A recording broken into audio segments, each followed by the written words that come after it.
28 to 34-week of pregnancy at neonatology unit. This study approach to determine the relationship serum zinc level with the degree of respiratory distress.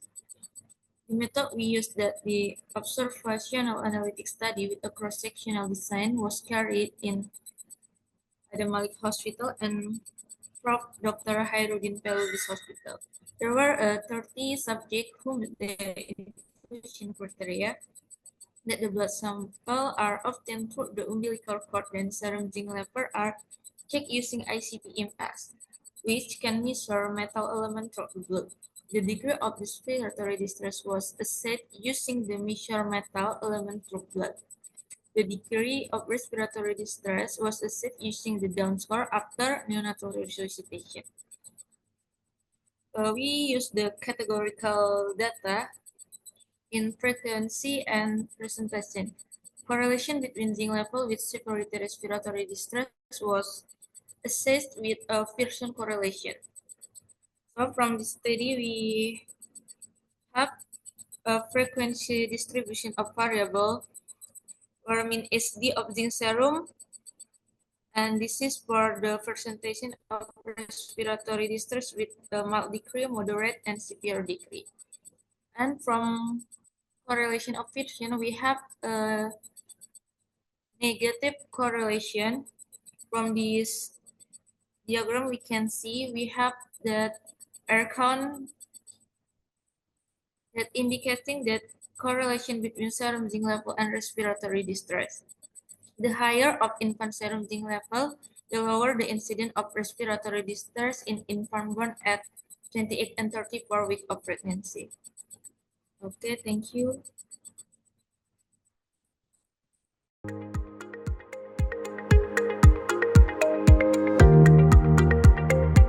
I'm going to present my topic on the beneficial effect of massage on jaundiced neonates receiving phototherapy. I'll just start sharing my screen now.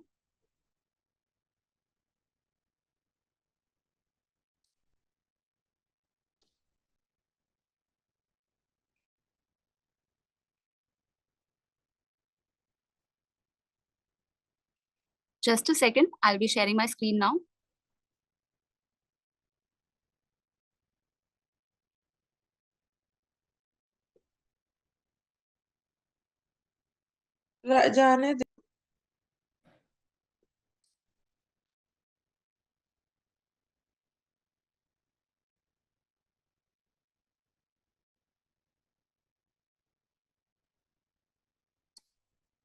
Okay, I hope my screen is visible to everyone.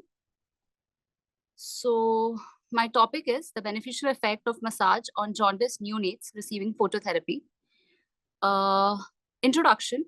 Infant massage is a ritual that is widespread in India and many other nations. Newborn massage has been shown in several studies to increase weight gain, sleep patterns, growth and development, and autonomic nervous system functioning. A rise in blood bilirubin levels results in jaundice, which is characterized by a yellowish discoloration of the skin and sclera. An excessive amount of hyperbilirubinemia might harm the brain permanently. Up to 60% of the healthy newborns experience jaundice, which accounts for 75% of hospital admissions in the first week following birth. Now, unconjugated hyperbilirubinemia, which is the most common cause of neonatal jaundice, is brought on by excessive bilirubin production and the inability of the newborn liver to remove bilirubin from the blood. Although it should be monitored, this type of jaundice, also known as physiological jaundice, does not require treatment. Some newborns experience abnormal or excessive physiological jaundice, which needs attention. To lessen the danger of developing acute bilirubin encephalopathy or kernicterus, these cases should be treated with phototherapy, or they might even need exchange transfusion.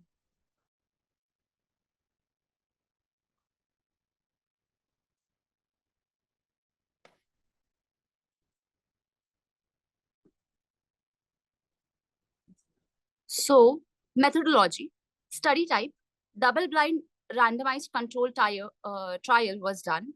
The study population was healthy newborns from birth to 5 days of age who were undergoing phototherapy for jaundice, which was bilirubin level greater than 15 mg per dl, and the sample size was 50.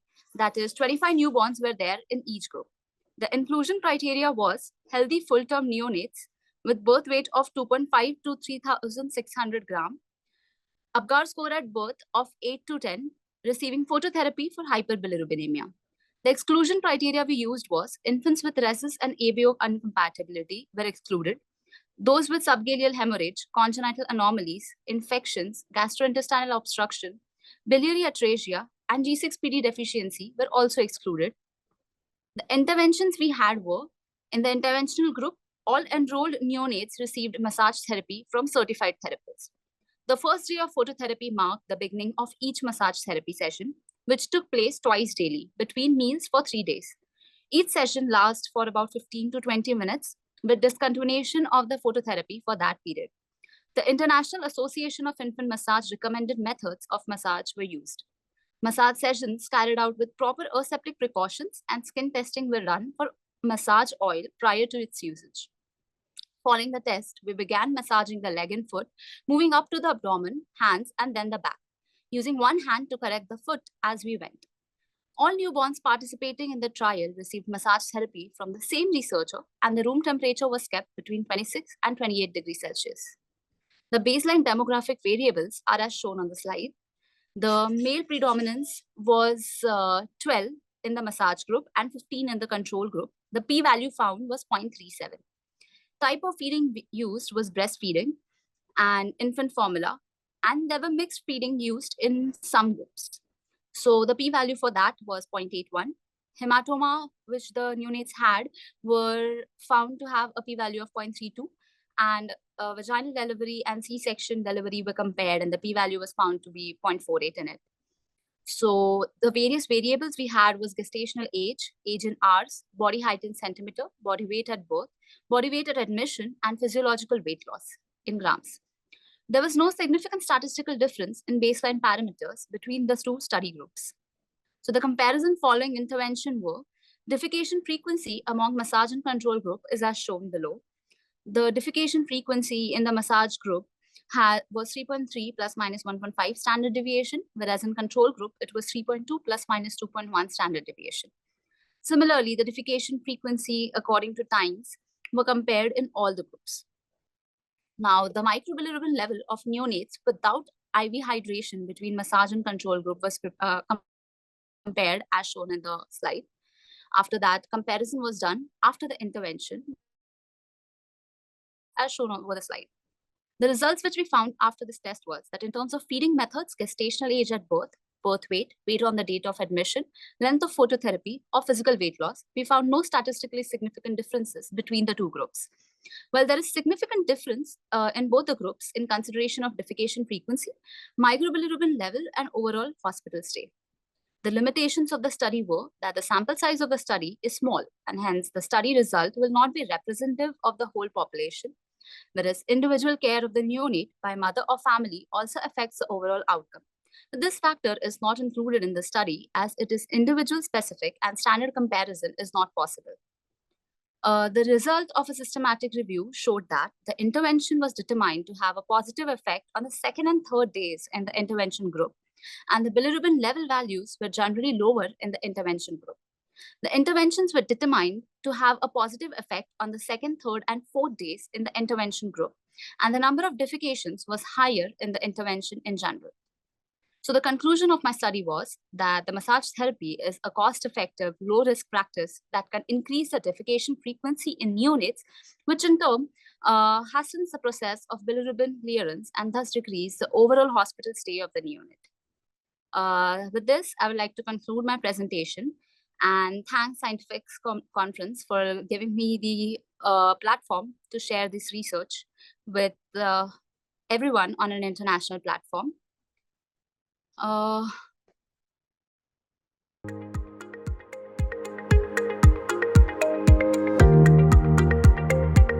Fifth day fits aspects to a forgotten entity.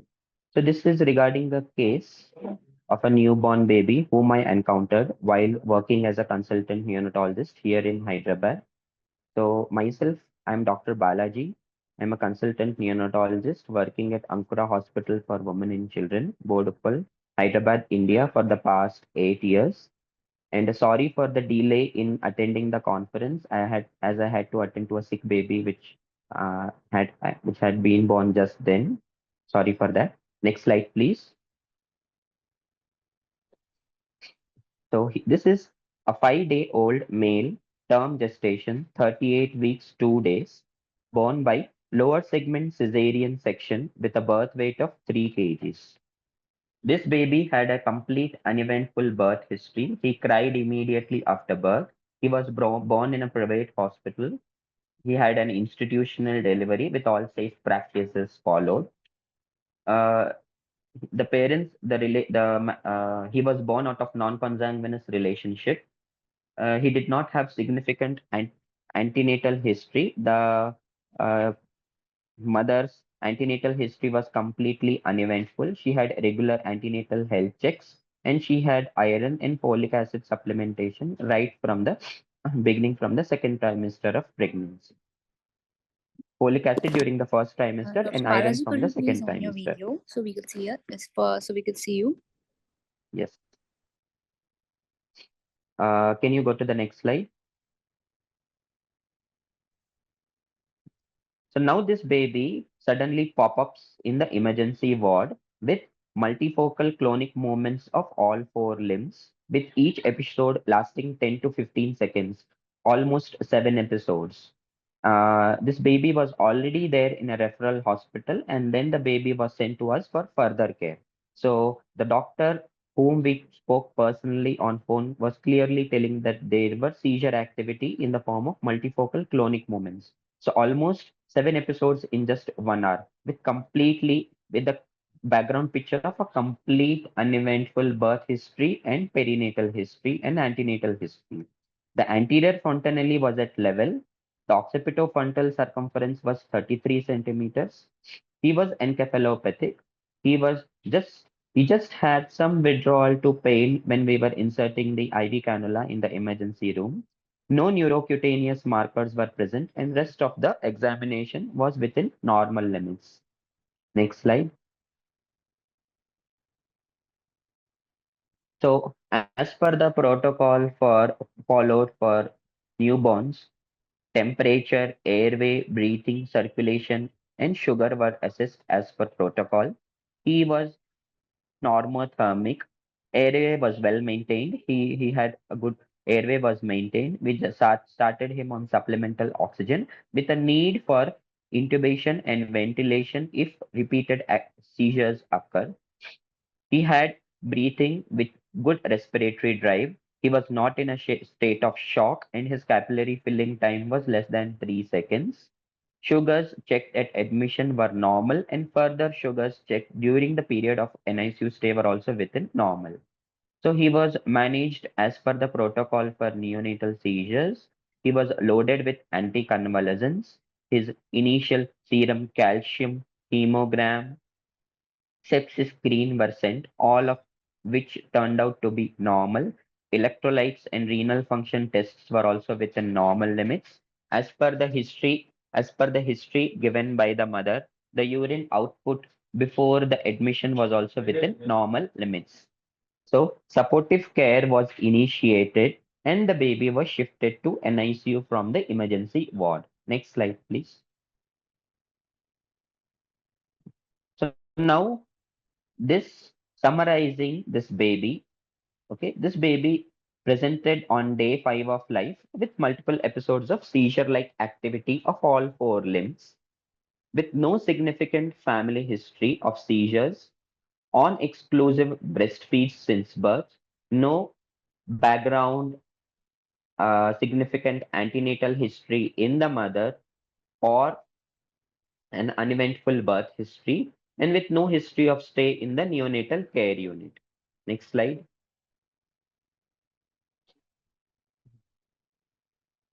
So this baby now comes with sudden onset of multiple episodes of focal clonic activities. So we wanted to rule out certain differential diagnosis. So we asked for any history of temperature instability to rule out sepsis or any faulty feeding practices like bottle feeding or so, which are risk factors for sepsis. None of them were present. His birth weight was 3 kgs, and at admission he was 2.9 kgs. So there was no history of failure to thrive, repeated episodes of vomitings or consanguinity, pointers towards inborn errors of metabolism, and there was no family history of seizures. Next slide.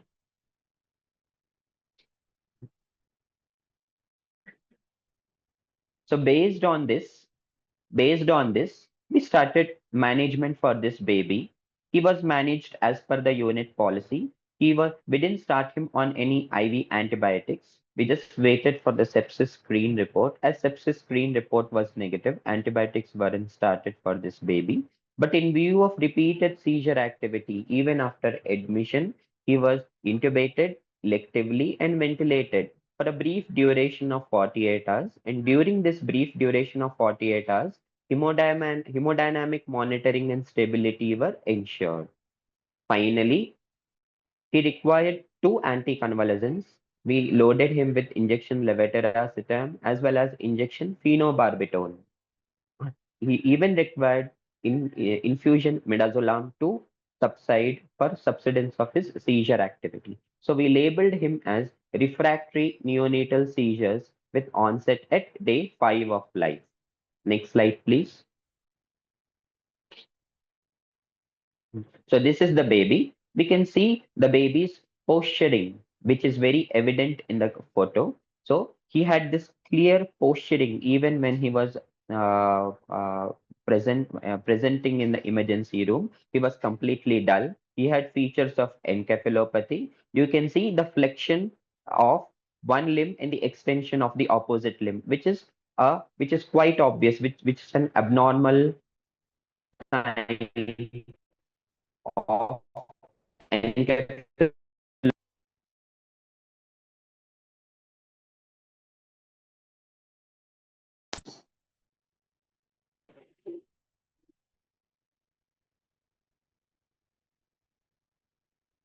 Can you move to the next slide, please? So with the provisional diagnosis, with summarizing, so this is a 5 days apparently healthy term newborn with no significant background history with refractory neonatal seizures. That is multifocal clonic moments with the following differentials which we kept in mind. Sepsis, yes, although the CRP was negative, we did keep a possibility of sepsis. Late onset hypocalcemia before the calcium arrived. Other metabolic causes like dyselectrolytemias and some inborn errors of metabolism. Further slide, next slide, please. So, investigating further, the CSF analysis was done, which was normal, which not suggestive of meningitis. EEG done was also within normal limits. So we were like stuck up. What exactly is happening with this baby? So pediatric neurologist opinion was taken, and she advised for a magnetic resonance imaging. Next slide, please. So MRI showed diffuse symmetrical white matter and corpus callosum restriction, suggestive of viral encephalitis, which is usually seen in paraecovirus and rotavirus. Next slide. So we were confused. Are we on the right track? 5 days, apparently healthy baby presenting with rotavirus or a paraecovirus, which is very unlikely because the baby was exclusively breastfed. So we were in a state of confusion because usually, unless rotavirus is not the age, usually a 5 days old or within the first week, a baby. So are we going on the right track? Is where we were confused. Next slide. So we gave a thought to what exactly is happening, and then went on reviewing the literature. So based on the literature available, we went on to proceed further investigations. Next slide.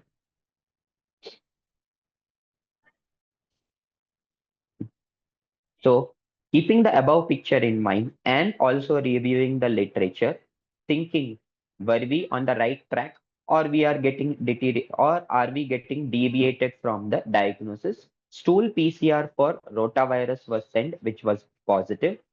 CSF PCR for rotavirus was done, which was negative. And CSF PCR for paraecovirus was done, which was negative. So, with the probable diagnosis of rotaviral encephalitis, we treated this baby, and finally, the baby was discharged without the need of any anticonvulsant over the next 5 to 7 days. And now he is neurologically stable with a very good prognosis. Next slide.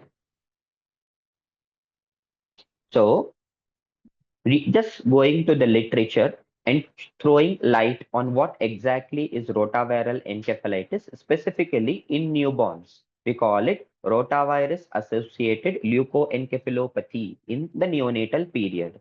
Way back in 1990s, Herman and his group observed a coincidental detection of rotavirus in the stools of several newborns, presenting with the fifth day fits. Next slide. So these particular set of babies were found to have white matter injury. The Koreans were the first to identify these in serial MRIs when they came across a series of cases with babies who presented with seizures on the fifth day of life with no apparent background birth history or significant NICU stay. Next slide, please. So rotavirus usually is confined to the gastrointestinal tract, and extraintestinal manifestations are very rare. We just have some sporadic case reports on neurological diseases, hepatic diseases like hepatitis, myocardial dysfunction, pancreatitis, and renal failure. Next slide. Only a few studies by Gomez, Crawford, and his group examined the association between rotavirus and neurological symptoms in the neonatal period. Next slide. Next slide, please. So, rotavirus associated benign convulsions with gastroenteritis were observed by Crawford and his group way back, and it was published in 2017. So, what are these? These are febrile, brief, tonic clonic to multifocal seizures between the first and fifth sick days of gastroenteritis. Next slide. So, what are the possible mechanisms of seizures or encephalopathy in rotaviral infections? It could be direct brain gut communication in rotavirus infection or direct CNS effects like direct viral invasion into the CNS entry of deleterious brain damaging mediators, or CNS entry of activated circulating leukocytes. Next slide.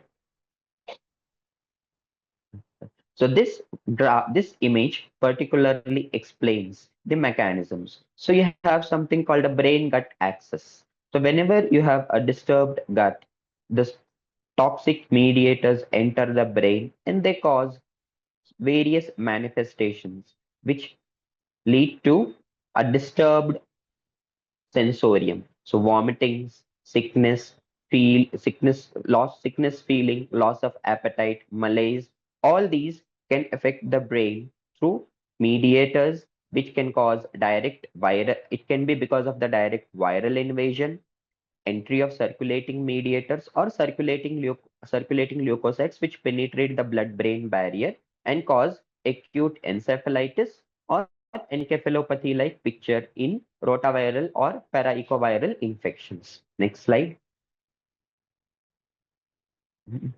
So activation of brain microglia, which release reactive oxygen and nitrogen species and cytokines.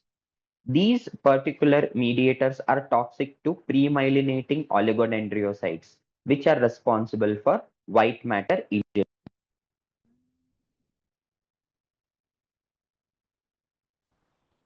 Term fifth day fits was introduced in 1980s to describe an epidemic of neonatal seizures that occurred in the 1970s. And 1980s, it was almost 40 to 50 years back. The that this uh, term was coined. Next slide. But what are these fifth day fits? The onset of seizures between the fourth and sixth day of life in otherwise apparently healthy full term infants. Next slide. So, what are the main findings? It should be for labeling a baby as a fifth day fits. It should be a healthy term infant with seizures between 4 to 6 days of life. Gastroenteritis symptoms not observed in most of the cases as far as the newborns are concerned. Yes, infants more than 1 month, 2 months, you can have subtle features of gastroenteritis, but in newborns, none of the features of gastroenteritis were observed. Rotavirus was detected only in stool specimens. CSF samples for rotavirus were negative. There was no evidence of CSF pleocytosis and characteristic, the very important point which can clinch the diagnosis is based on this history, you should have a characteristic diffusion weighted imaging pattern as explained, the characteristic white matter injury on MRI. Next slide, please. So, concluding, this was a very interesting case of rotavirus associated leukoencephalopathy in the newborn.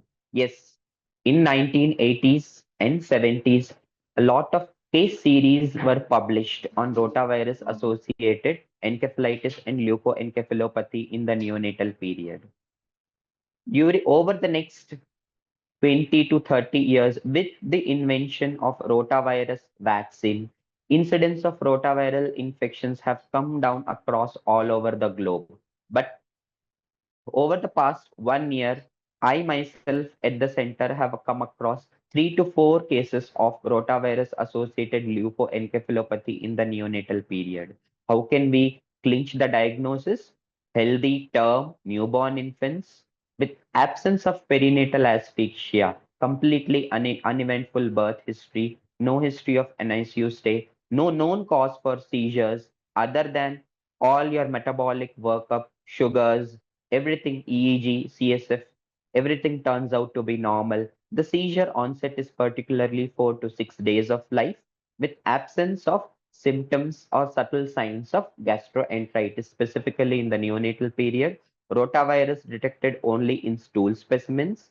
No evidence of CSF pleocytosis and the very important thing is the characteristic pattern on MRI. So whenever you have a background history of such a baby and all of your investigations turn out to be normal, get an MRI done. MRI with the particular white matter injury pattern on diffusion weighted imaging will clinch the diagnosis. Next slide. So concluding, I'd like to thank everyone for listening to me and giving me the opportunity to present this interesting case. And sorry for the delay in attending the conference as I was busy with the baby. Thank you so much.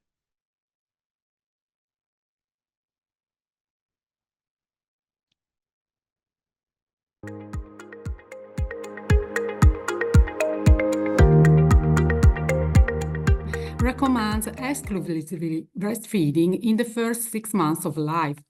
However, human milk is also a potential transmission route for viruses. As we reported in this comprehensive review, the detection of viral genome has been demonstrated for a long list of viruses, 25 viruses, but only for 10 of them the in vitro replication has been demonstrated.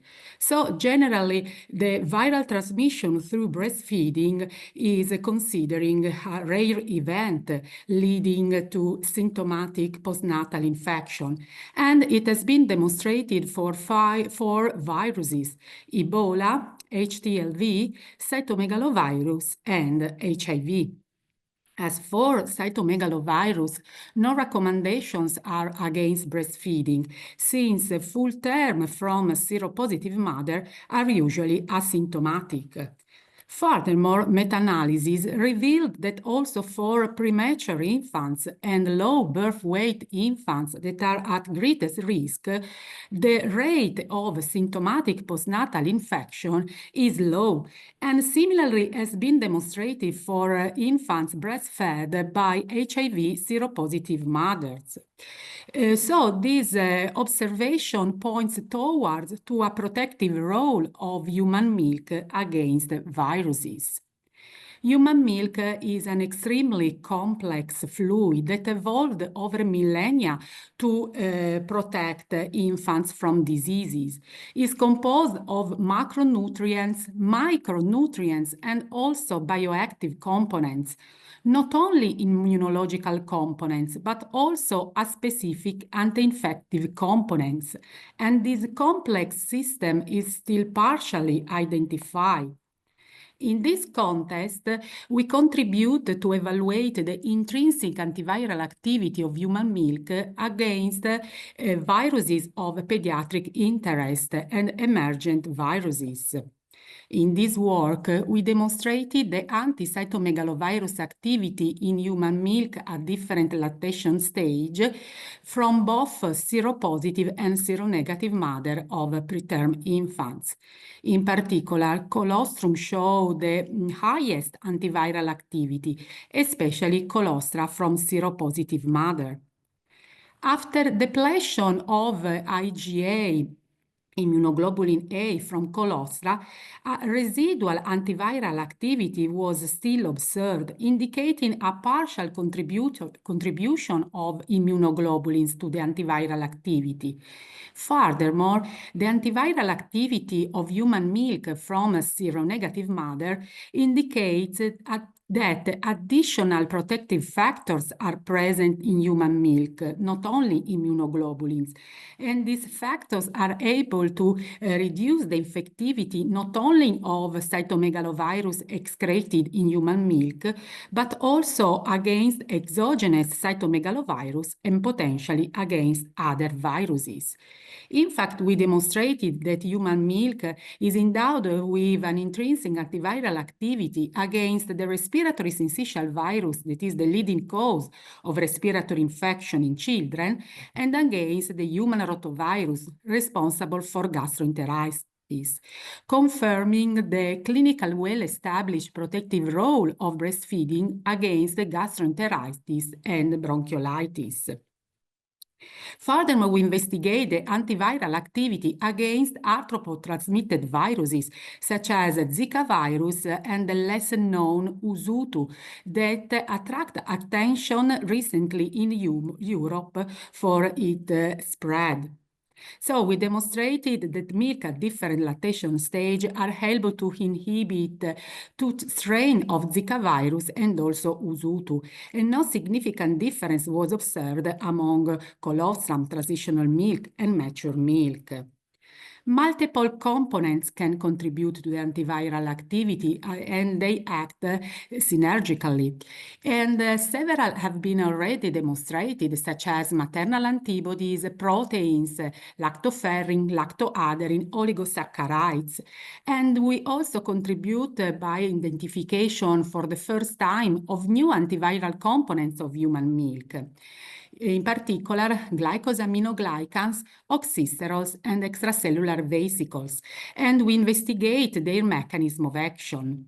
So today I want to briefly focus on extracellular vesicles.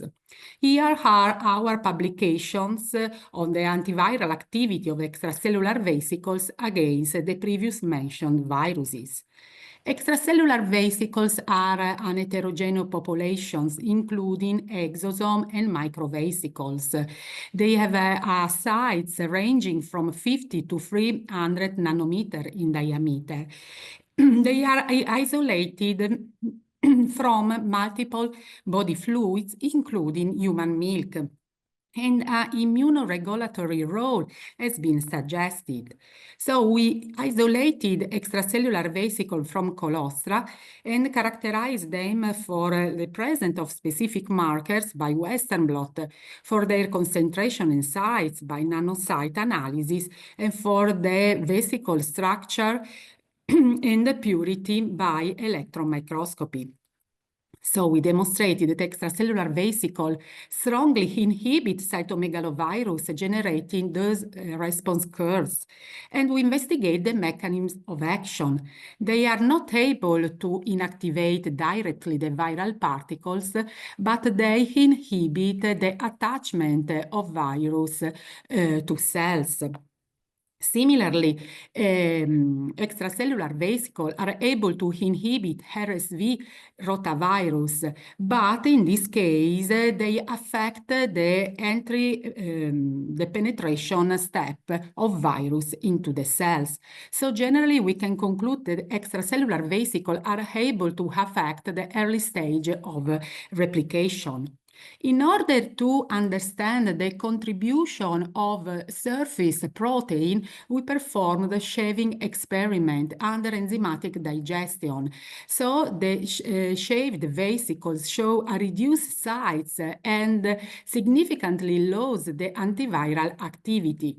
Instead, the peptide library are able to inhibit the binding of the virus to cells, indicating their direct contribution to the antiviral activity.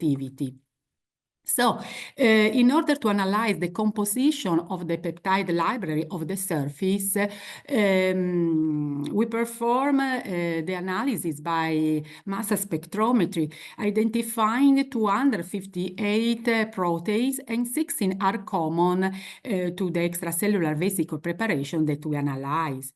Most of these proteins are extracellular and cell membrane proteins related to the immune response and adhesion process, suggesting that those are the key mechanisms involved in the antiviral activity. So, summarizing this first part, viral transmission via breastfeeding is considered a rare event and limited to very few viruses. Human milk exerts an intrinsic antiviral activity with dual protective role, not only against the virus excreted in human milk, reducing the viral load and preventing the vertical infections, but also against exogenous viruses by preventing horizontal infection. Multiple components can contribute to this antiviral activity, and they are passively transferred in human milk to newborns. The third aim of our study was to evaluate the impact of pasteurization on the antiviral activity of human milk in collaboration with Human Milk Association Bank. So, as you know, mother's own milk is the gold standard for feeding both full-term and preterm newborns. But when it's not available or is not enough, a best choice should be the human donor milk from human milk banks, and it's prioritized over artificial formula, especially for premature newborns, since it provides immunological protection and also favor the maturation of the digestive and nervous systems. The safety of human donor milk relies on the donor selections of mothers based on interview on lifestyle and risk factors, the serology for HIV, HBV, HCV, and the viral inactivation by pasteurization. And the most used method now is the older pasteurization, incubating milk at 62.5 degrees for 30 minutes. In this context, we contribute to evaluate the ability of older pasteurization to inactivate high-risk human papillomaviruses, since previous works demonstrated the presence of oncogenic viruses in human milk in a minority of lacting mothers. For these experiments, we don't use the wild-type papillomavirus, since it's difficult to propagate on cellular monolayer. It replicates mainly in stratified squamous epithelial tissues. So we use pseudovirons that are virus-like particles containing a reporter gene. And we demonstrated that the older pasteurization completely inactivates HPV16, HPV18, HPV6, altering the morphology of the viral particle and causing its disassembly. So, International Guideline of European Milk Bank Association recommends heat treatment to reduce the risk of infection by breastfeeding, especially for preterm infants. I said that the older pasteurization is the gold standard for its microbiological safety, but it has disadvantages since it causes the reduction of important nutritional and immunological factors of human milk, such as immunoglobulin A, lactoferrin, lysozyme, growth factor, cytokines. Therefore, alternative techniques have been investigating in order to ensure at least the same microbiological safety and a better preservation of nutritional properties, such as the HTST, the high pressure processing, the UVC irradiation.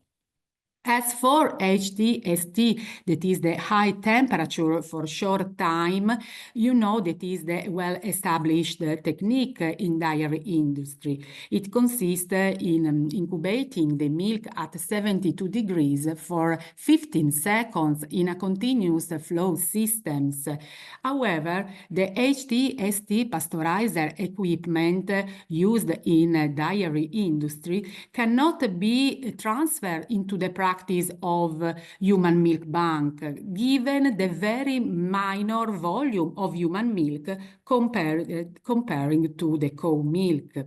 Therefore, new small-scale HTST pasteurizer have been designed, and they were found to ensure the same microbiological safety, so they are able to inactivate viruses and bacteria, and they ensure a better preservation of IgA level, lactoferrin, lysozyme. So in this content, we wanted to investigate the impact of the two heat pasteurization techniques on the antiviral properties of human milk. So firstly, we demonstrated that human milk is characterized by a broad spectrum antiviral activity against herpetic viruses, herpes simplex virus type 1, 2, cytomegalovirus, RSV, rhinovirus, and rotavirus to a different extent. And we observed that the older pasteurization caused a strong reduction of the antiviral activity against all virus tested, with the exception of rotavirus. Instead, the HTST preserve the antiviral activity to levels similarly to the unpasteurized milk against HSV2, cytomegalovirus, RSV, rotavirus. Instead, no significant difference among the two pasteurization techniques was observed against HSV1 and rhinovirus. So generally, we can conclude that HTST is a better technique to preserve the antiviral properties. In this work, we analyzed the thermal sensitivity of human cytomegalovirus, that is the virus of most concern in the human milk bank, evaluating lowering temperature than the older pasteurization. And as reported in this graph, the total inactivation of cytomegalovirus was observed at 53 degrees and greater temperature for 10 minutes, at 58 degrees for 5 minutes, at 59 degrees for 2 minutes, and in the range of temperature from 63 to 60 for 1 minute. These experiments were performed firstly spiking the virus in medium and treated it by PCR thermocycle, and then it was confirmed in human milk in a pasteurizer-like model in baby bottles. So this treated infected milk was used to infect the cells, and then the viral replication was evaluated, in this case by fluorescent microscopy, since we use a cytomegalovirus town strain expressing the GFP protein, but we confirmed the data also using another strain of cytomegalovirus. So as reported in this graph, the infectivity of the virus was completely inactivated for 30 minutes at this range of temperature, 56, 57, 58, 59, and 60. And no viral infected cells at 5 days and no viral plaque were observed at 10 days. So, having proven that lower temperatures, that older pasteurization are able to completely inactivate cytomegalovirus, we evaluate the impact on the antiviral activity against cytomegalovirus, treating milk at different temperature lower than older pasteurization for different time in a conventional setting of human milk banks. So we worked using 80 milk samples from 5 donor mothers. These milks were treated, and then the milk was used to treat infected cells, and the viral replication was evaluated. So as reported in these graphs, all milk samples show an antiviral activity with a temperature and time dependent reduction. The older pasteurization showed the greatest reduction of the antiviral activity at all time tested. Instead, lower temperatures such as 60 degrees, 58, and 56 retain the antiviral activity to levels similarly to the unpasteurized milk. And similarly, a better retention was observed for the immunoglobulin A level content at lower temperature.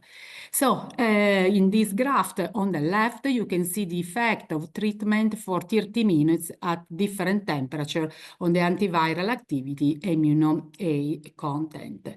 So this variant of older pasteurization with only 2.5 degrees Celsius reduction can be a valid alternative.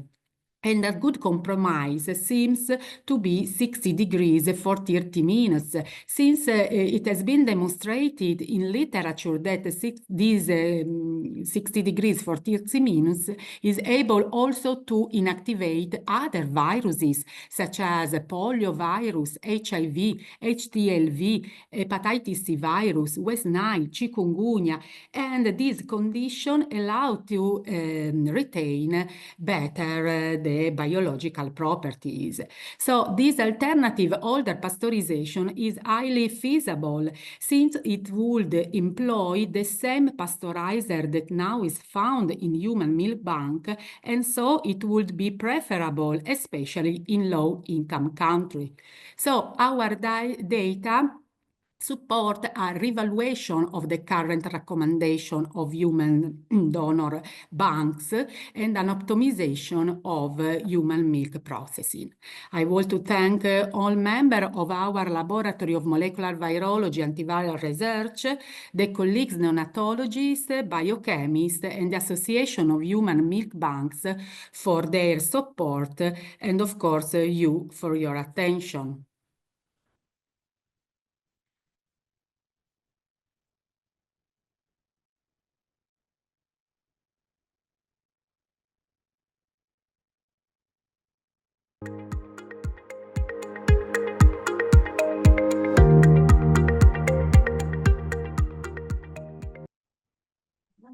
Dr. Sharma, I'm sorry for interrupting.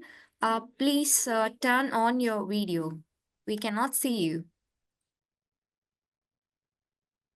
Okay.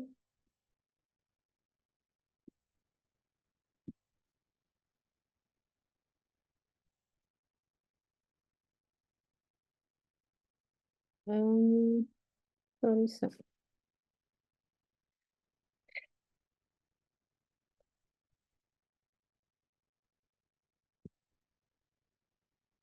Okay. Yes, perfect. Okay, thank you. I'll talk today about impact of type 1 diabetes in children in cardiac structure and function.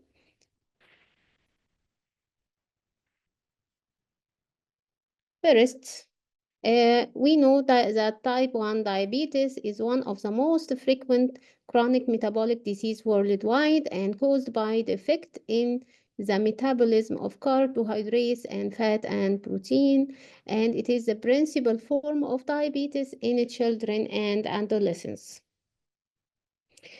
And we know that type 1 diabetes, it is an autoimmune disorder caused by T-cell mediated, as we see, T-cell response to any viral infection or environmental triggers causing virus-induced autoimmune disease and also response to the foreign antigen. So the net result is absolute insulin deficiency. And type 1 diabetes have long-term complications as microvascular complications, retinopathy, neuropathy, and nephropathy, and also macrovascular complications, cerebrovascular stroke, coronary artery disease, and peripheral artery disease. We talk now about cardiovascular complications of diabetes. It is considered having significant burden and largely impairs the life expectancy of these children and causing premature atherosclerosis and coronary artery calcification. And although there is no clinical cardiovascular disease in childhood, but there is subtle subclinical abnormalities can be detected. So it has also an impact on electrical conduction system of the heart, may cause atrial fibrillation and ventricular arrhythmia.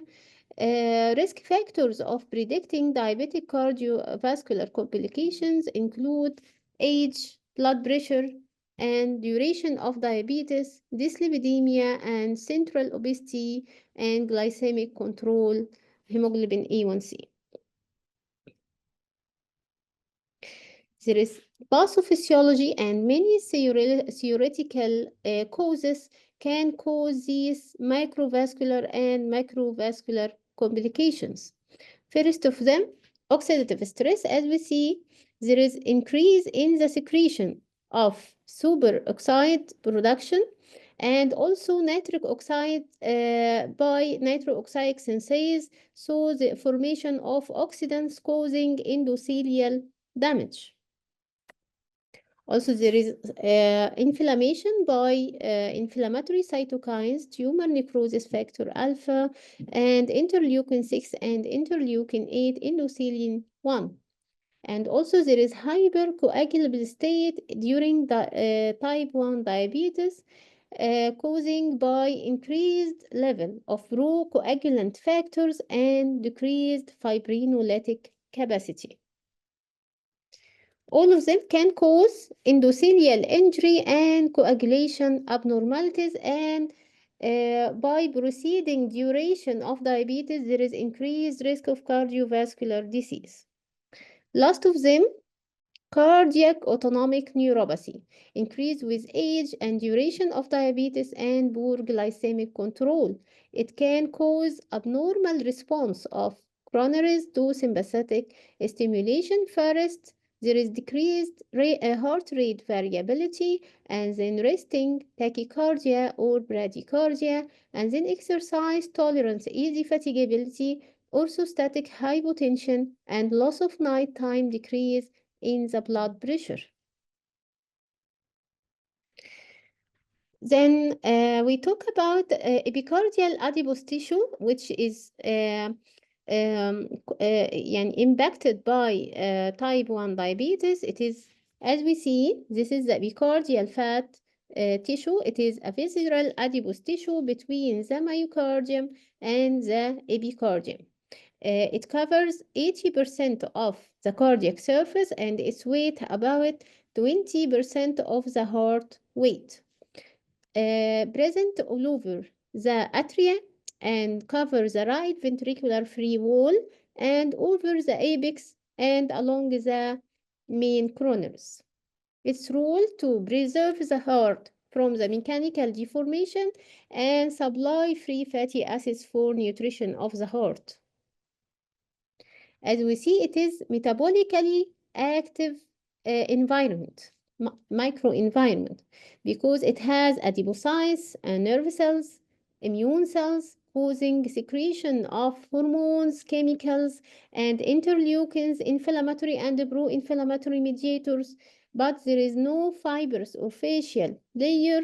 It can also having sympathetic and parasympathetic system interaction and include cholinergic and adrenergic nerves. So, epicardial fat thickness provide energy for myocardium and protect the heart from mechanical deformation and have anti-atherogenic and anti-inflammatory phenotype. This in the normal condition, but if there is inflammation, if there is cardiovascular disease or any systemic disorder causing increase of the epicardial fat thickness, there is inflammation and fibrosis, fatty atrial filtration, and oxidative stress and autonomic nervous system dysfunction. All of them can cause atrial remodeling and then causing atrial fibrillation after that in adulthood. So there is relation between epicardial adipose tissue and type 1 diabetes, as some studies find that the thickness is increased in diabetic patients, and also hyperinsulinemia increase the visceral adipose tissue without distinction, including accumulation of epicardial and pericardial fat in type 1 diabetes in adults. The other hand of our study included ECG new markers of arrhythmia that can be used in childhood to detect early changes. First of them, B wave dispersion, reflecting, as we see here, reflecting atrial remodeling, and when increased indicate prolonged intraatrial and interatrial conduction time. QT dispersion and corrected QT dispersion indicating time of ventricular depolarization and repolarization, and when increased indicate inhomogeneity of myocardial repolarization. T-wave peak to end interval, it indicates transmural dispersion of ventricular repolarization and increased causing sudden cardiac death and ventricular arrhythmia, as it is mirrors repolarization heterogeneity. So when we're talking about, this is an introduction or background of our study, talking about relation between the epicardial fat thickness and cardiac conduction system in children and adolescents with diabetes in Alexandria University, Egypt. It determines the correlation between the epicardial adipose tissue thickness and glycemic control, duration of diabetes, and insulin regimen in children and adolescents with type 1 diabetes. And it determines the correlation between the epicardial adipose tissue and ECG markers. We take 3 groups. Group 1, diabetic children and adolescents. They are 20 patients with duration of diabetes more than 1 year and less than 5 years. The second group, duration of diabetes 5 years or more. They also 20 patients and 20 healthy controls. We assess demographic data, anthropometric measurements, blood pressure, and biochemical measurements, and then we do ECG and echocardiographic assessment for these patients, and we also determine the duration of diabetes and insulin regimen for these patients.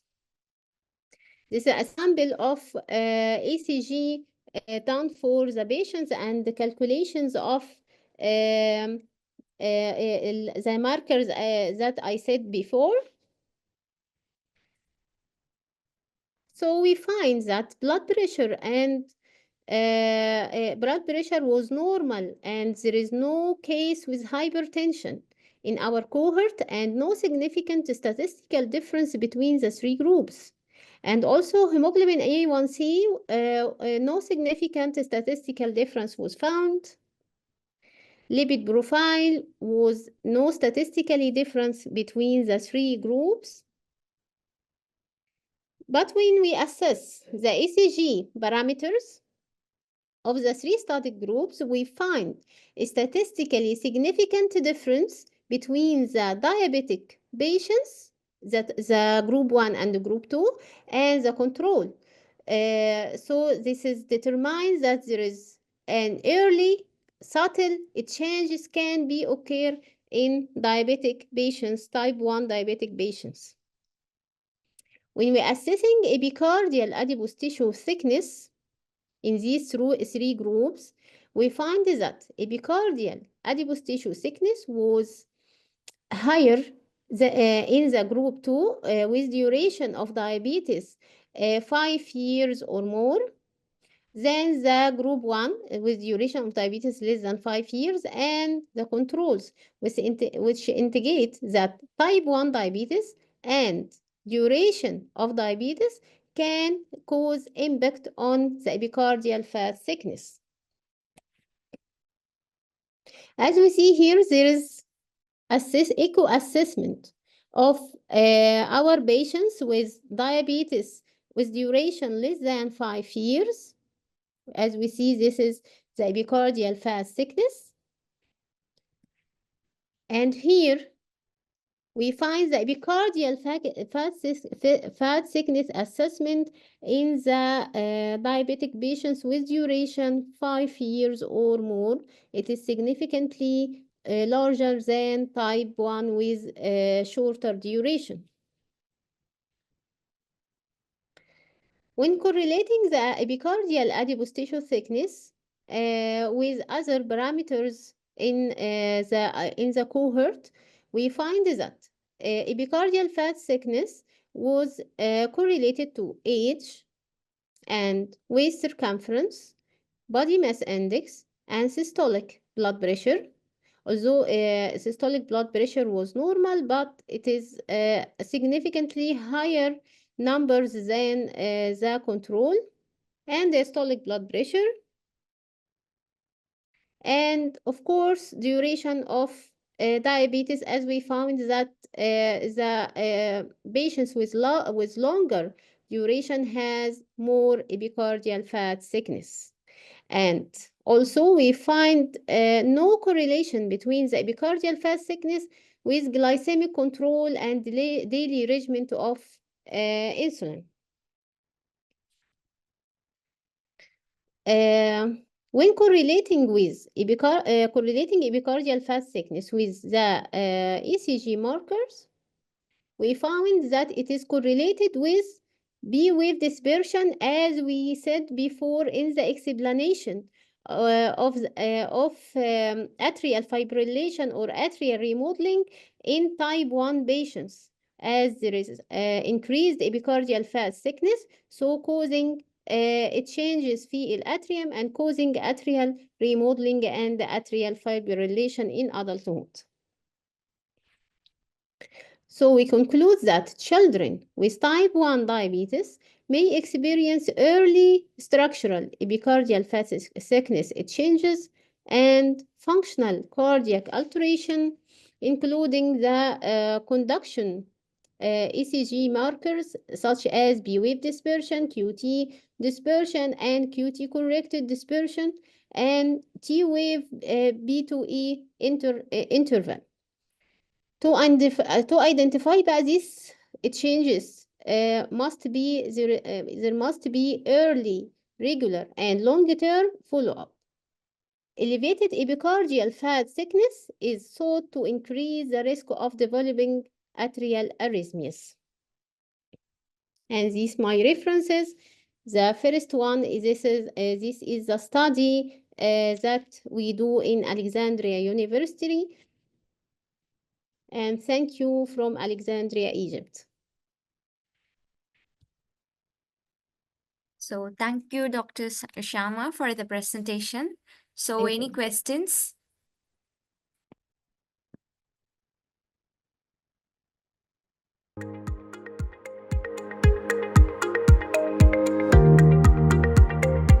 Syndrome parents face.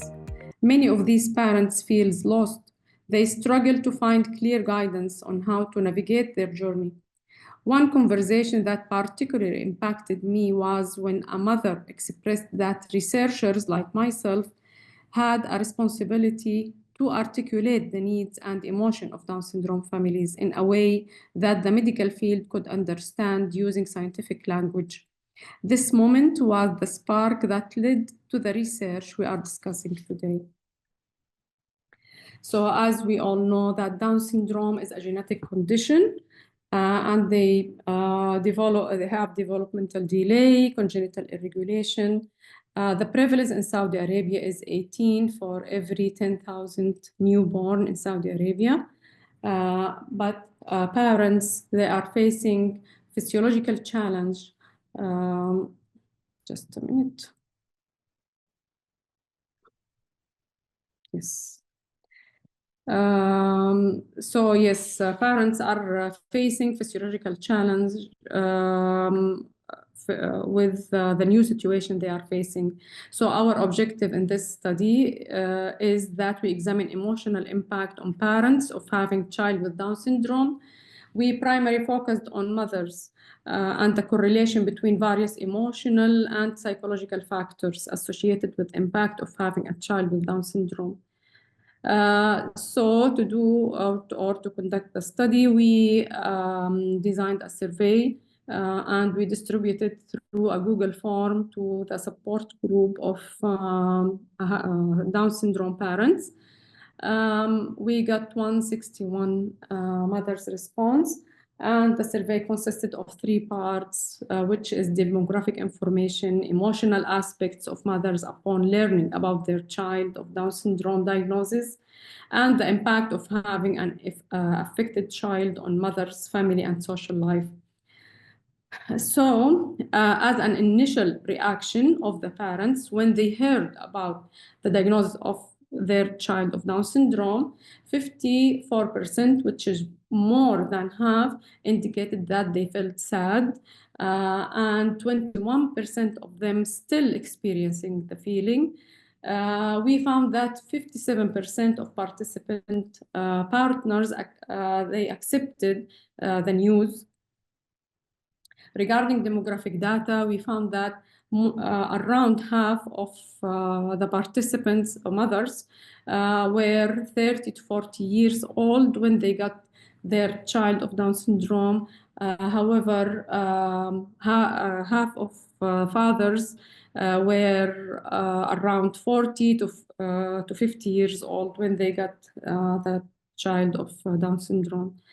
So as a support system to study that, we use Likert scales to correlate 2 parameters, which is the feeling towards their child of Down syndrome and the participants' relationship with their families and partners and friends. So relationship with their families improved, and we found that relationship with their partner's family and their friends stayed the same. And as a support system, 72%, which is more than half of the participants reported, they had found family support. Around 70% of them, they found good schools, and 60% found excellent medical services, which is good. As a partner support, 57% reported that their partner accepted the news better than themselves. 63% reported they received no emotional support from their partners, and sadly that around 6% of the participants they faced hate from their partner, and some of them got divorced as a result. And 91% of the partners developed depression. However, studies have indicated that partner support can play a significant role in prompting health and facilitating positive behavior. And we came to the most important part of the research, which is the way or the diagnosis and how this will affect the emotional and the support that parents and their lifestyle.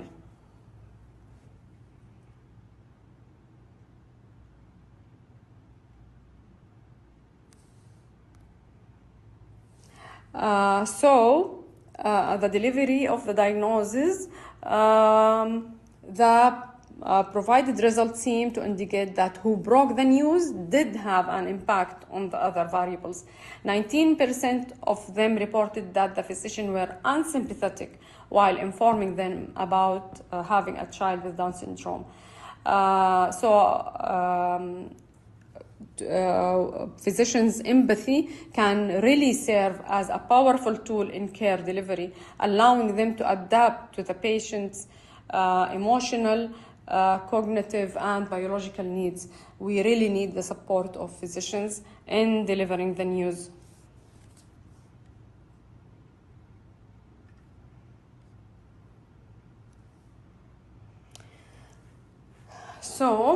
Regarding the information they got to deal with the situation, we can find that 75% of the participants reported receiving no guidelines on how to care for their children. 29 of them who received sufficient information found to be less scared of how society would view them. 33% received enough information, were less stressed, and providing enough information about Down syndrome was found to play a role in reducing the blame. 88% of the participants who did not receive excellent information blamed themselves. To accept the fact, accepting having a child with Down syndrome could relate in a statistical significant manner with feeling less nervous, more positive outlook on how society would view them, better relationship with their partners, and more satisfying life and support from the family. Career and emotional well-being, we can find that 29% of the participants affected having a child with Down syndrome affected their career life. 47% lost focus at work, 48% decreased their work hours, and 31% quitted their job totally.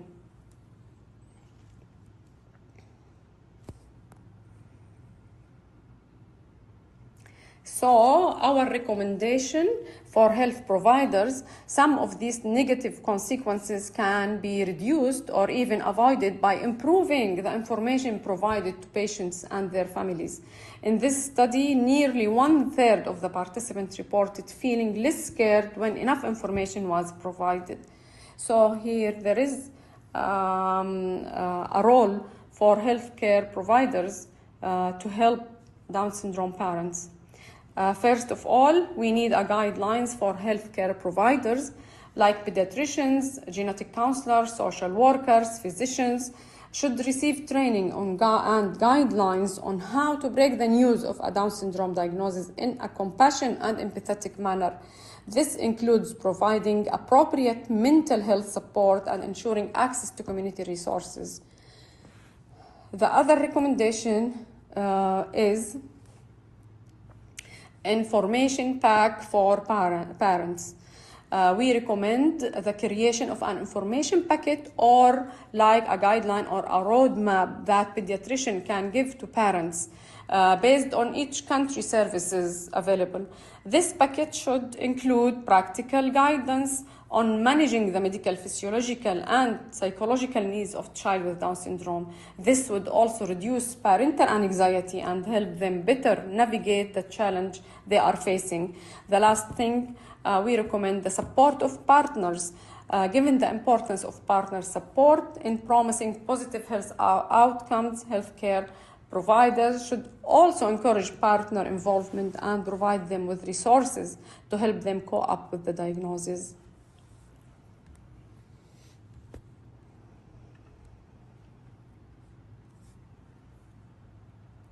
And here is my picture with the few of the Down syndrome cute child in one of the International Day of Down syndrome. I hope you enjoyed my talk, and if you have any question, please let me know.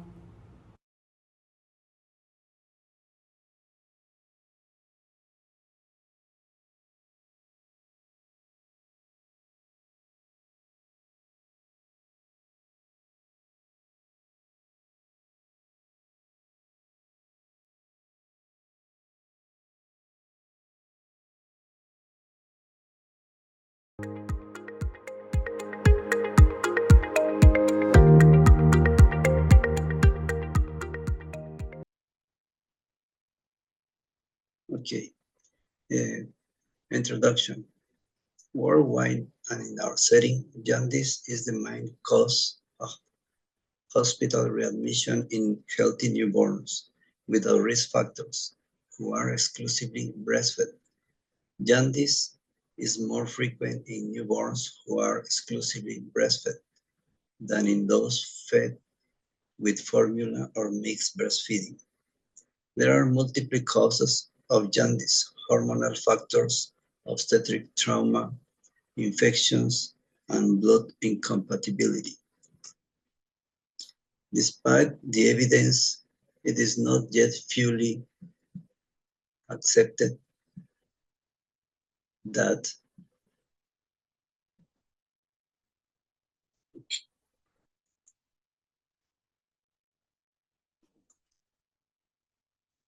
sorry.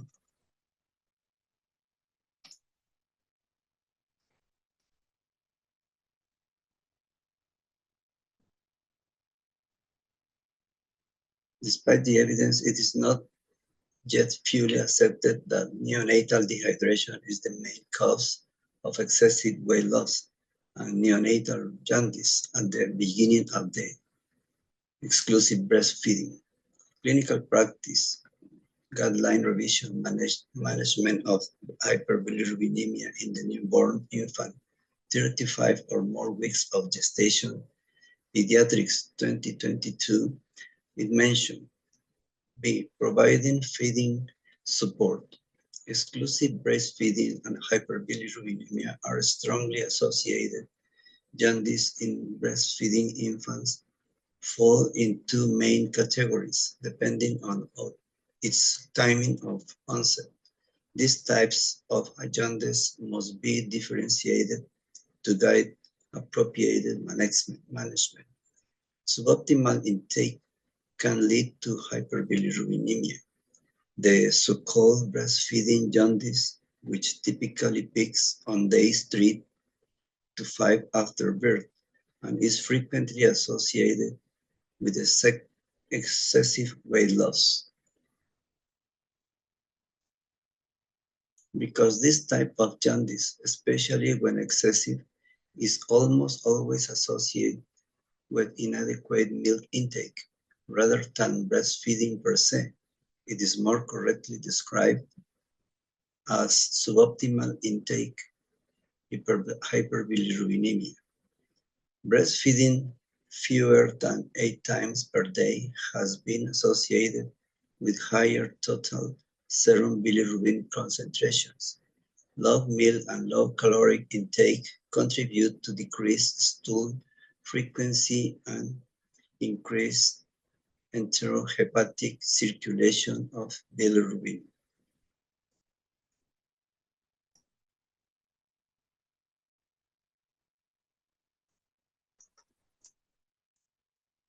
Objective: to search for and establish the association between neonatal jaundice and exclusive breastfeeding in the first 5 days postpartum.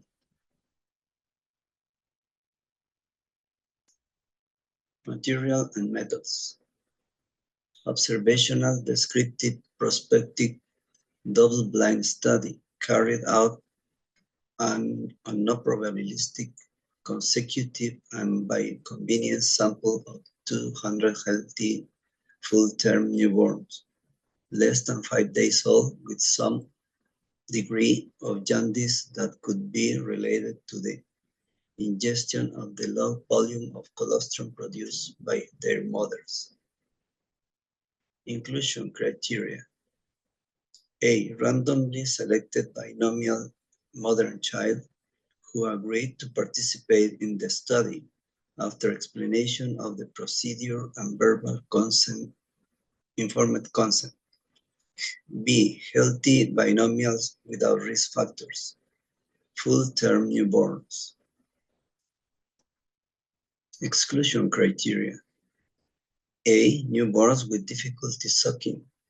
B. Neonate newborns with severe jaundice in Kramer-Zone 4 on the third day of life due to suspected blood incompatibility.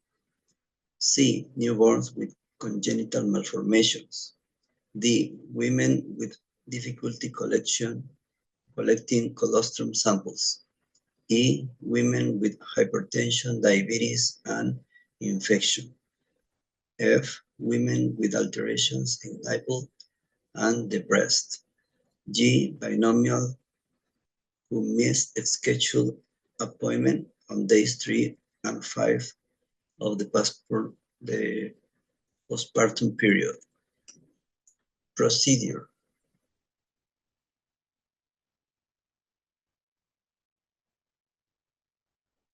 Complete and thorough examination of the newborn looking for jaundice. 2. Manual extraction of colostrum from both breasts and collecting in 20 milliliters syringes from the first 2 hours after birth. 3. Comparison between those born by delivery and those born by cesarean section on days 3 and 5 of life.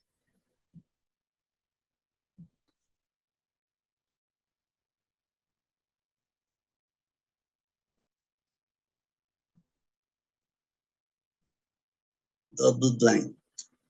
1.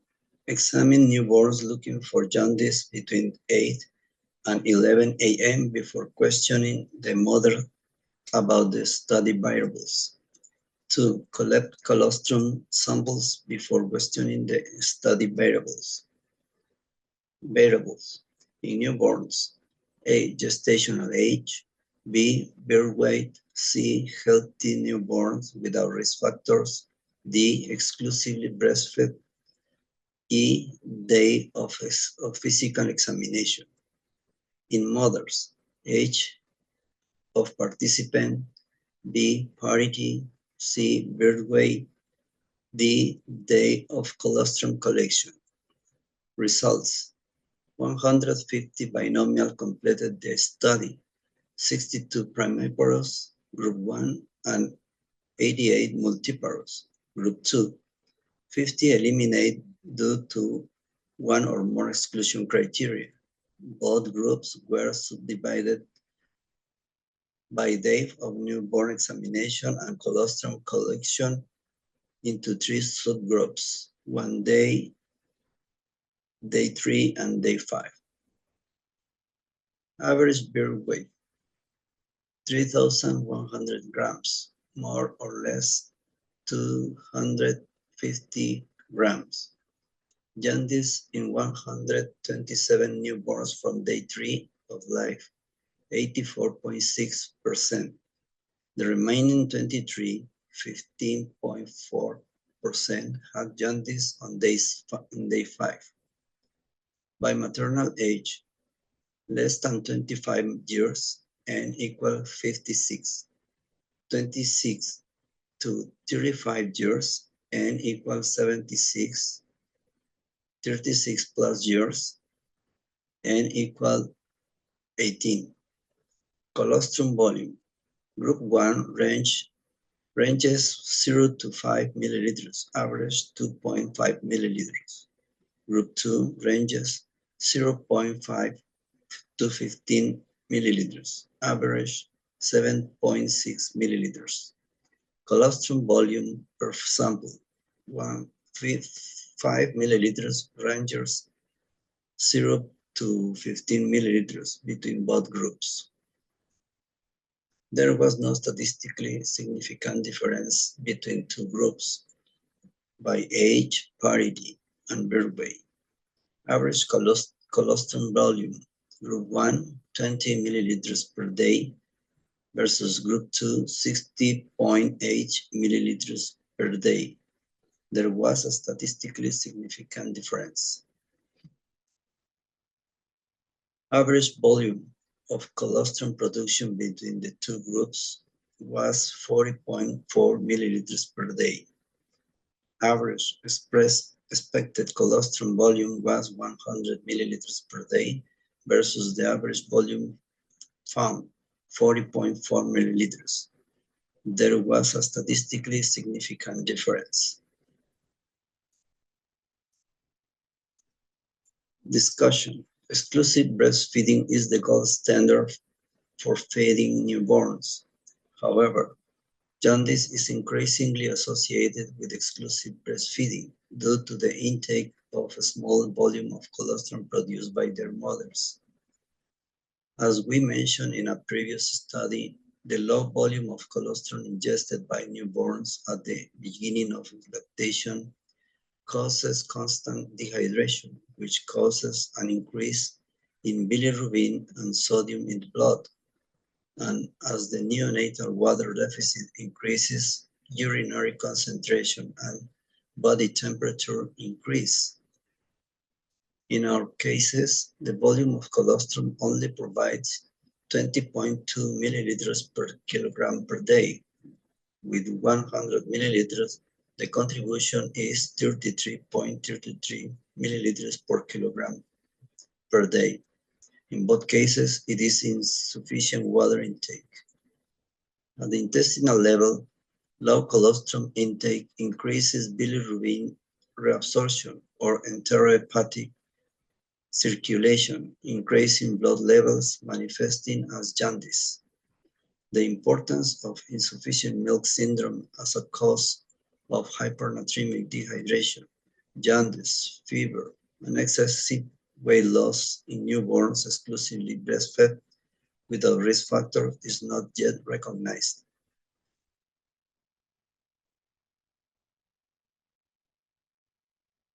The water and weight deficit is due to the low intake and the increasing neonatal water requirement between 10 to 20 milliliters per day during the first 5 days of life.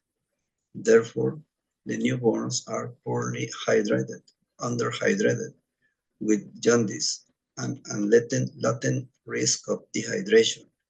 With its consequences widely known and reported in the literature, especially if the binomials are discharged early and are not assessed until after the first weeks of life in the best of cases.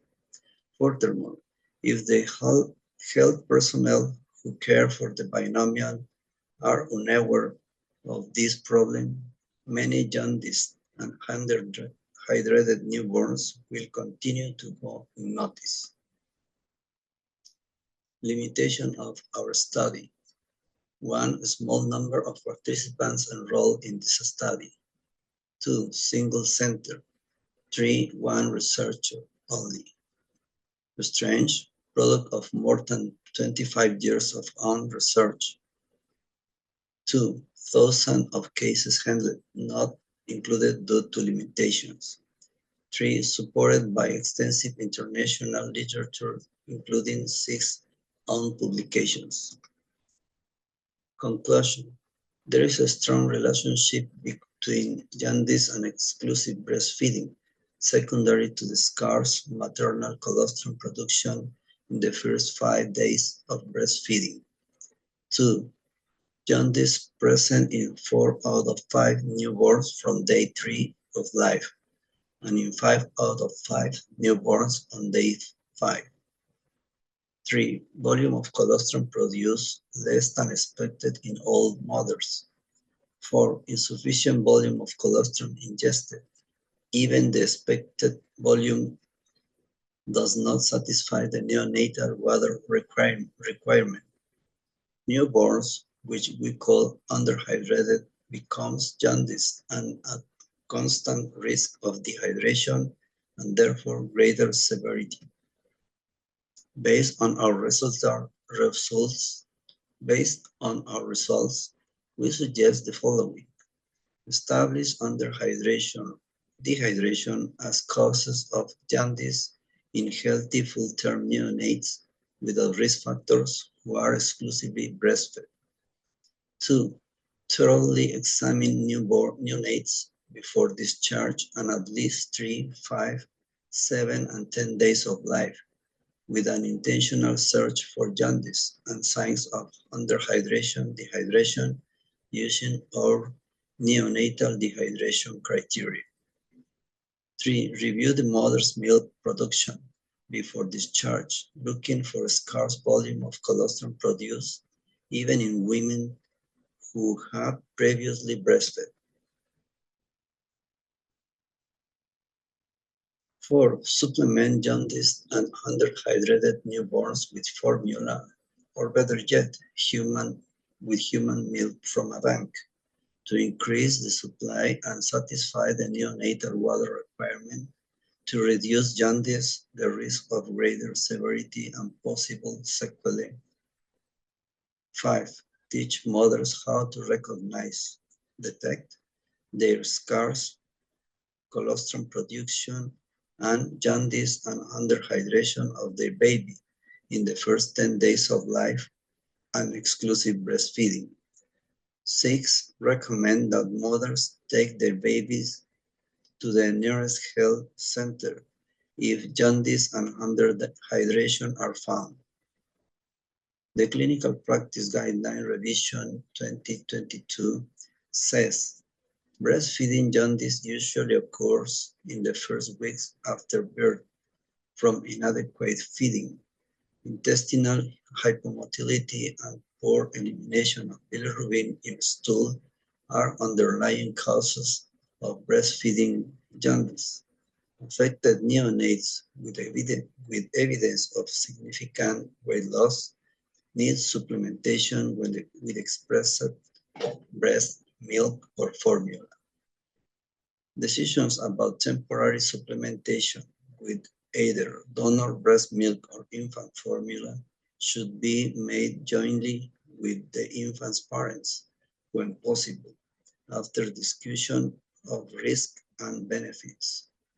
We suggest allowing transient mixed breastfeeding at least in the first 10 days of lactation. The truly important thing about jaundice is the consequences it leaves if it is not detected in time. We found that jaundiced babies can go through 4 situations.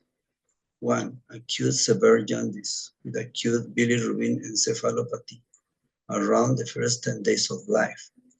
They arrive at the hospital in serious condition, convulsioning, and are diagnosed as septic. Sequelae can be fatal in the short term, kernicterus, infant cerebral palsy in survivors. 2. Moderate jaundice detected when bilirubin levels are above the 90th percentile for weight and age in days. Medium-term sequelae, deafness, detected between 3 and 4 years old because the child does not speak yet. 3. Mild jaundice, detected in time but required phototherapy and rehydration. Long-term sequelae, mental retardation, detected at 6 years old on average because the child does not learn at school. 4. Mild and imperceptibly jaundice. It leaves no sequelae in most cases. We have found many children with sequelae from mild to severe who as newborns were diagnosed with mild jaundice. One cross with an empirical visual assessed scale based on crosses, 1, 2, and 3 crosses, widely used in our setting. In most cases, these sequelae have no medical explanation of their origin.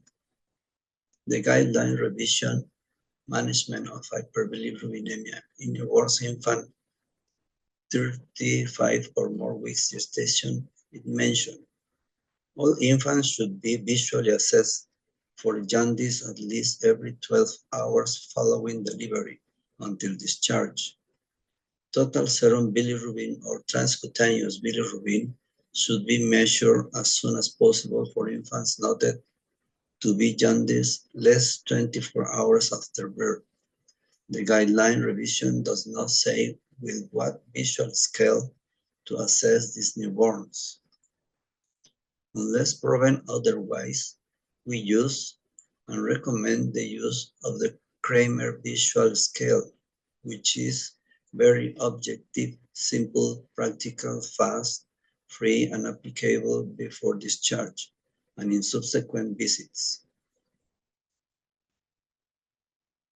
The impact of the sequelae of jaundice is worrying and, in some cases, devastating for children, for families, and very costly for health institutions and governments, especially in developing countries. We will not like to have children or children of relatives and friends who were not correctly diagnosed by us, who have been led with sequelae. I finish my presentation with this quote. If you don't believe in what you can see, how can you believe in what you can't see? Thank you very much for your attention.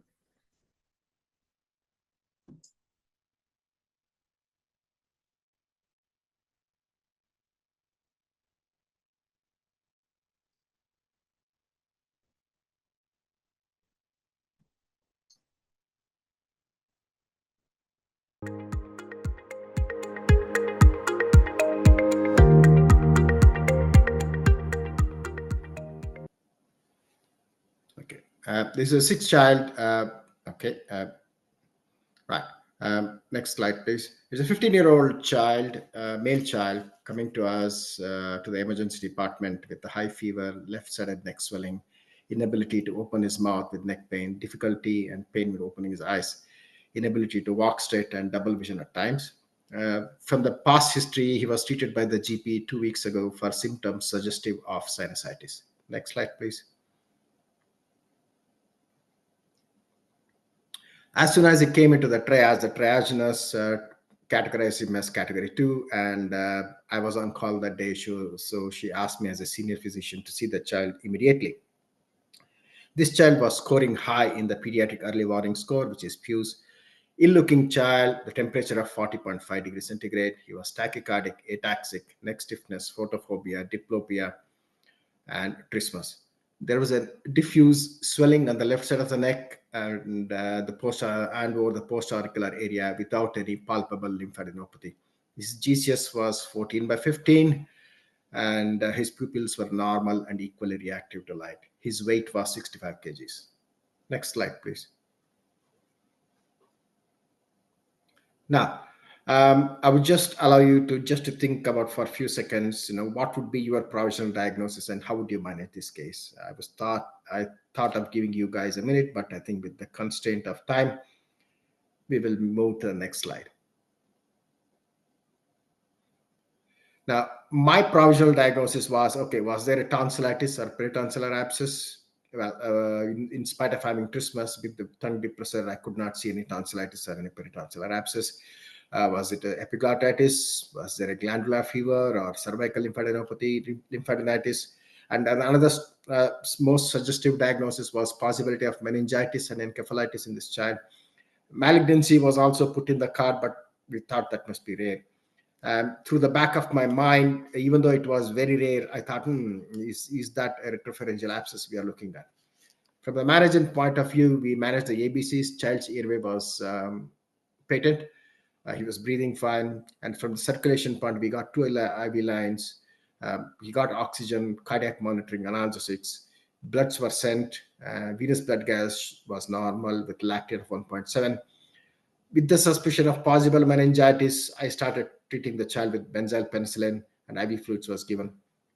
We thought, okay, what investigations we would do? In the meantime, I called the pediatric team. Next slide, please. Now, within the 1 hour, I decided to go for a soft tissue X-ray of the neck just to confirm any retropharyngeal collection. So as you see, the image on the left is that of the patient, as the image on the right is that of the normal X-ray of the neck in a normal child. In between the red arrow marks, you can see the prevertebral space has increased in size, which should be less than 6 millimeters. So that would indicate some kind of a collection in the prevertebral space or in the retropharyngeal space. Next slide, please. So once I thought, okay, we are looking at a possibility of retropharyngeal abscess with meningeal irritations. Again, I call the pediatric team, and I also call the ENT team. Now, the ear, nose, and throat team is not based in our hospital. They are based in another hospital, which is about 30 minutes drive. So they wanted me to get a CT scan of the neck. And the child was ill. We moved the patient to the resus area. Next slide, please.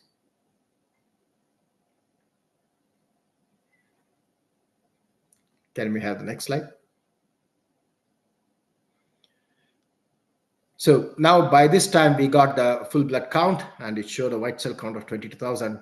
Now we had already treated the child with benzyl penicillin, and no, we possibly had a retropharyngeal abscess. So I started treating the child with IV metronidazole. Oxygen and IV fluids were continued. Next slide, please.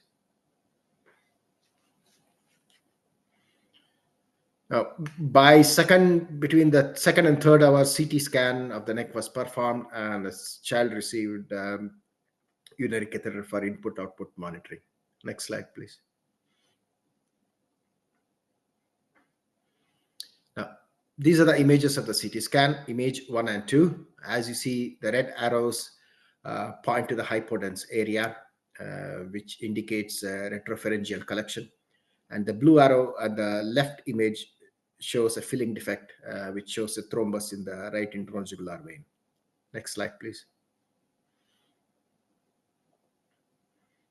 Now, this is the third. Okay, sorry. Can we go back to the previous image? Okay, this is the third slide. Again, a red arrow on the left shows a filling defect in the right intrajugular vein, whereas the blue arrow shows a filling defect at the junction of the left intrajugular vein and the left innominate vein. Next slide, please. Apart from this, you can go for the next slide. Apart from this, CT scan also confirmed the child had sinusitis and superior sagittal sinus thrombosis, and there was no abscess in the brain. During this time, pediatric team had assessed the child. Now, our pediatric department is not a specialist center for treating children. So we had to decide whether to send the child to the other hospital. By the time the ITU and the anesthetic team had also assessed the child. Now, as I had contacted the ENT team, so I called the ENT registrar once again, and then he was actually panting. He was running in the car park of his hospital, saying that shift the patient to the theater now. Child needs to be drained, and child has a high mortality. Next slide, please. During that time, we got the CRP result, which was a 350. As you know, it is high. And now that we know the diagnosis, the child has a central venous thrombosis, we started the child on a therapeutic low molecular weight heparin. At the same time, to cover gram-negative organisms, we started the child on gentamicin 2. Next slide, please. So, in summary, we had a septic child without an airway compromise. Child had sinusitis, retropharyngeal collection, which probably is an abscess, which is a rare complication. Also, child had cerebral venous thrombosis and bilateral jugular venous thrombosis. There is possible meninges involvement because child had features of meningitis. In the meantime, child got sepsis 6 treatment, and all the specialties were already involved. Next slide, please. Now, again, as I said, because of the time constraints, I think we are going to move to the next slide. Now, during the 4th hour, between the departments, between the emergency department, anesthetics, ENT, and the pediatrics, we were of consensus that this child needs to be attended in a tertiary pediatric center. So because of that, child was intubated to secure the airway, and the child was transferred by ambulance. Next slide, please.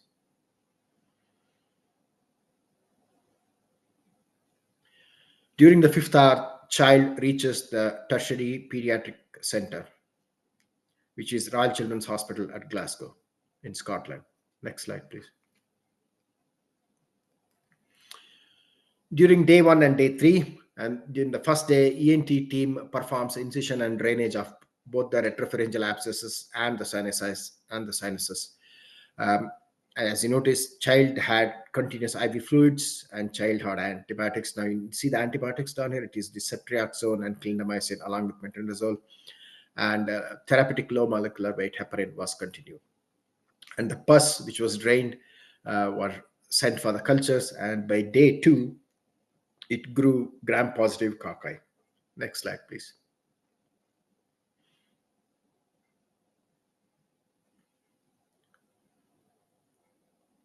By day 4, this child developed chest pain, shortness of breath, and required oxygen. CTPA, or the CT pulmonary angiogram, confirmed pulmonary embolus in the left lower lobe.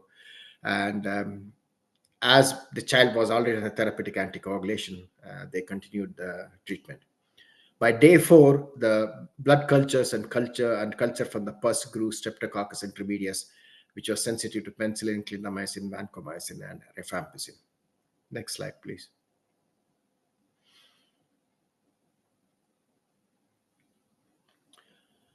By day 7, the same child had developed a worsening headache, drowsiness, double vision, and papilledema, and MRI brain was requested. Next slide, please. This is the MRI brain. The red arrows point to the ring-enhancing lesions, which suggest cerebral abscesses, multiple cerebral abscesses. Neurosurgeons were referred for this, and the neurosurgeons decided to manage this child conservatively. Next slide, please.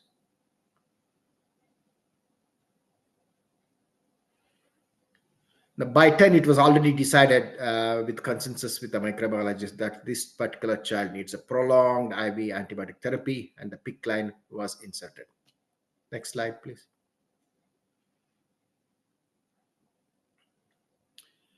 Now, this child was inpatient for about 6 weeks, which is about 45 days. By the end of the 42-day, a repeat MRI scan showed reduction of thrombus in the superior sagittal sinus and stable cerebral abscesses. By this time, he had lost 10 kgs of weight, and he was discharged on day 45 with the plan for the district nurse visit and outpatient follow-ups. Next slide, please.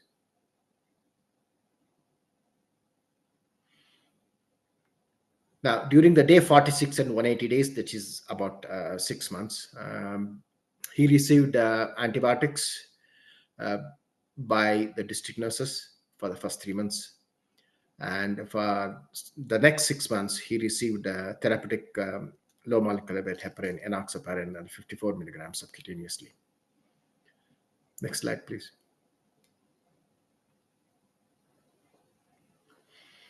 During the same period, he was followed up by the neurosurgeons, pediatricians, and ophthalmologists in their clinics. By the end of 3 months, his cerebral abscesses had completely resolved. By the end of 5 months, his intrajugular vein thrombosis had resolved. And by the end of the 6th month, he still had residual papilledema, and he still had superior sagittal sinus thrombosis. Next slide, please. Now, I followed up this child for about 2 years. So at the 12-month follow-up, his papilledema had resolved, but he had developed strabismus, or otherwise known as exotropia, due to bilateral abducens nerve palsy. And this was there until the follow-up clinic on the 2-year period, which is about 24 months. Next slide, please.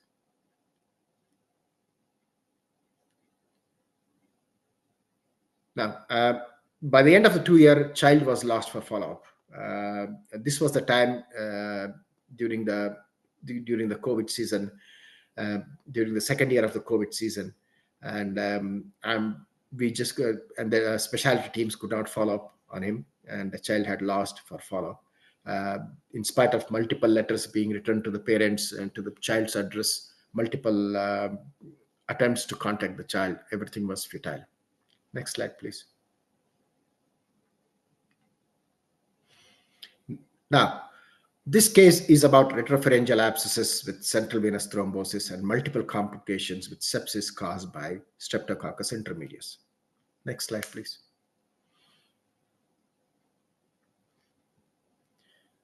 Retropharyngeal abscess, or RPA, is rare but potentially fatal deep neck space infection.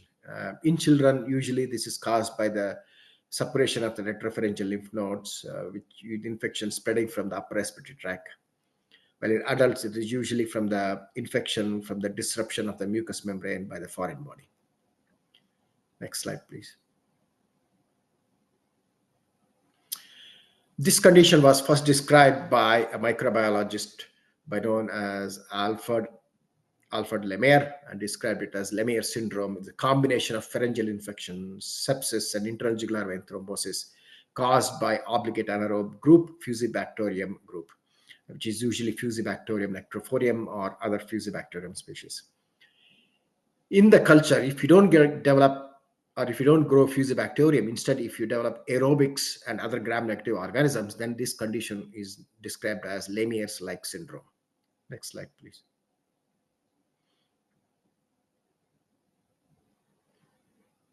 Can we go for the next slide?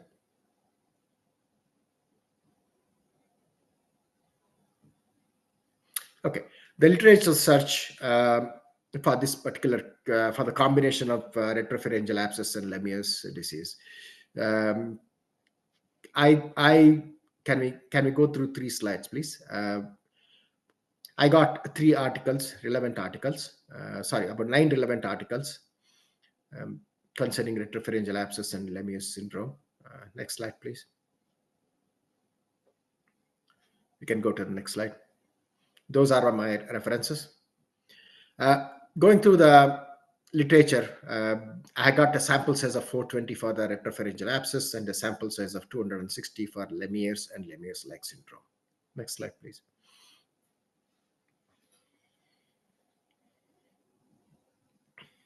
Yeah, these are the clinical features of retropharyngeal abscess in the sample size of 420. The commonest being fever, cervical lymphadenopathy, neck swelling, and torticollis, along with neck pain, reduced range of movement. Next slide, please.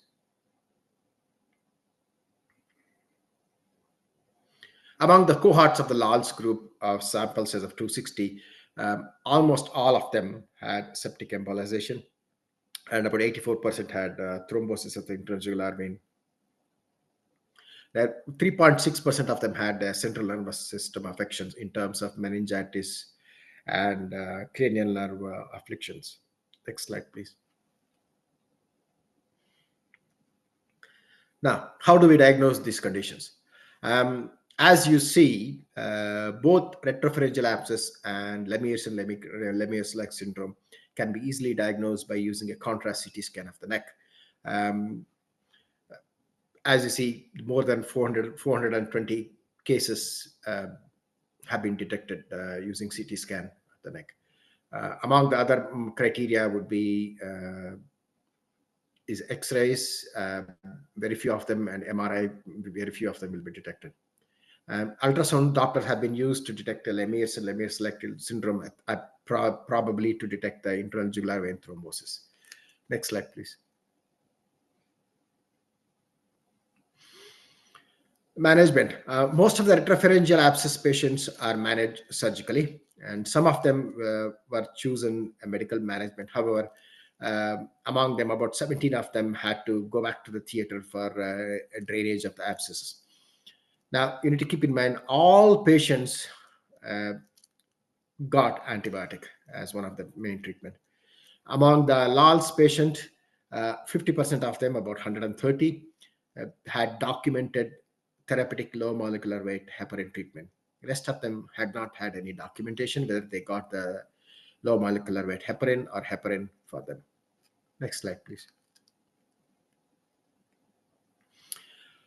Among the organisms which can cause retropharyngeal abscess and LALS, for the retropharyngeal abscess, the commonest organisms which cause this condition was the Streptococcus and then the Staphylococcus.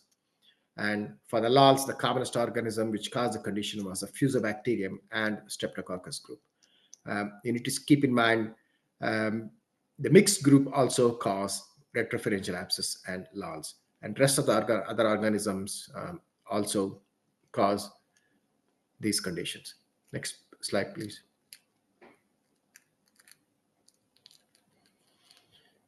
Regarding complications, there is high mortality and morbidity among the LALS group. And mortality is specifically seen in the LALS group. About 3 or 4 of the patients had died from LALS category. I think the commonest complications in the LALs was septic embolization and septicemia, whereas the commonest complication in the retropharyngeal abscess was an upper airway obstruction and mediastinitis. Next slide, please. So in conclusion, retropharyngeal abscess and Lemierre's or Lemierre's-like syndrome are rare conditions. As emergency physicians, we need to have a high index of suspicion in a sick child. We should start sepsis 6 management early. Antibiotics coverage in the emergency department should include to cover gram-positive, gram-negative aerobes and anaerobic organisms. Keep in mind a CT contrast scan is necessary to diagnose both retropharyngeal abscess and Lemierre's and Lemierre's-like syndrome and other pathologies. Next slide, please.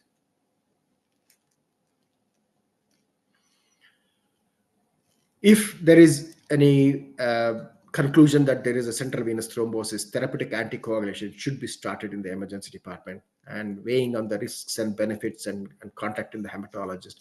Further management can be considered. Get early specialty input to manage and secure the airway, especially if it's a child. Anticipate and treat the complication early. And finally, if the child has to be transported to the specialist center, ensure a safe transfer. Next slide, please.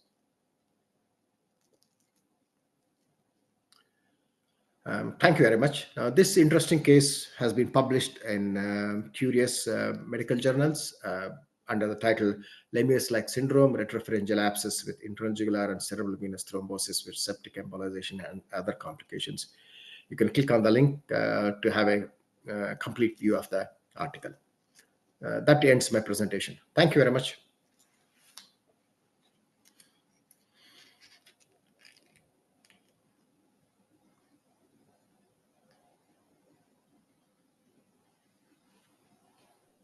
So thank you, Dr. Satyaprakash, for the excellent presentation. So any question from the audience side?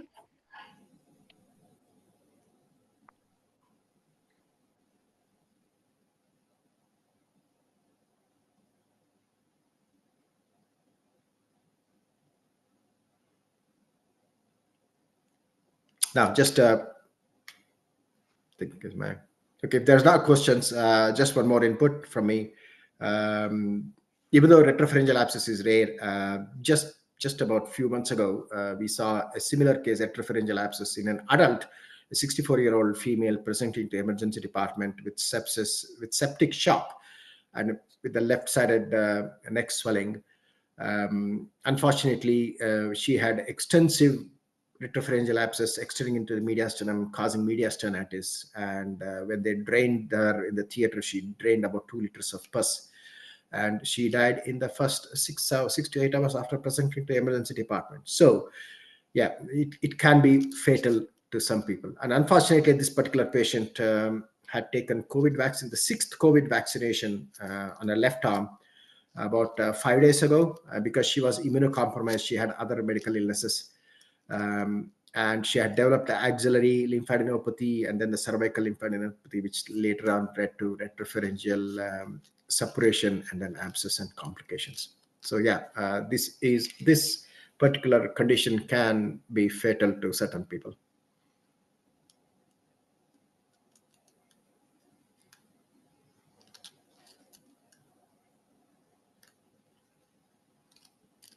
So thank you so much, Doctor. Thank you very much. Thanks a lot. Yes, any input you have?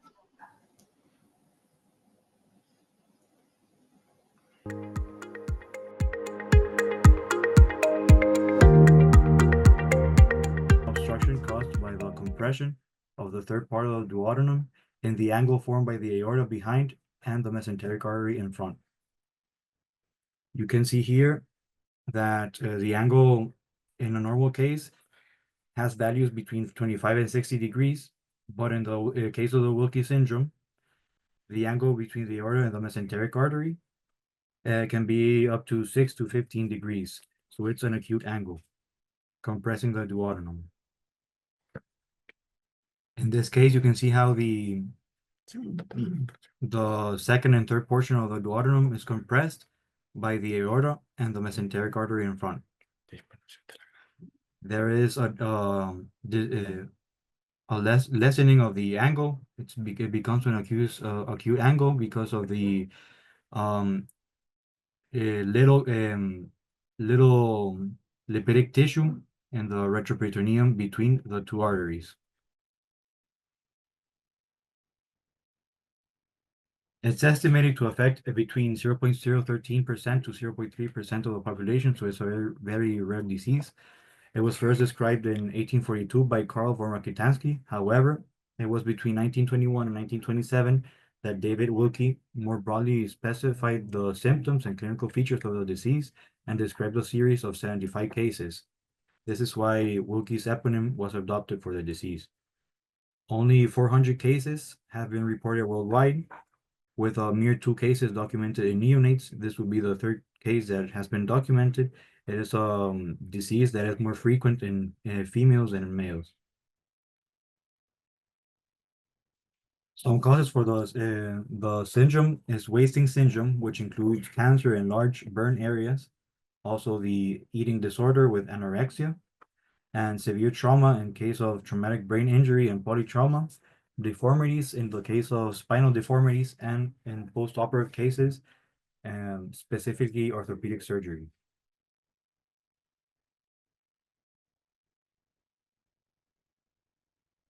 The infant in this case was a female, three-day-old female, born at 37 weeks, weighing 1,780 grams, from a mother, a 30-year-old mother, without any pathological history. The infant presented with esophagogastroduodenal bilious vomiting, abdominal transit, and gastric dilation and distension of the first portion of the duodenum, and an absence of the bowel movements in her first observed hours of life. We can see in the X-ray the dilation of the bowel. And in this case, with the barium swallow, you can see that there is no transit.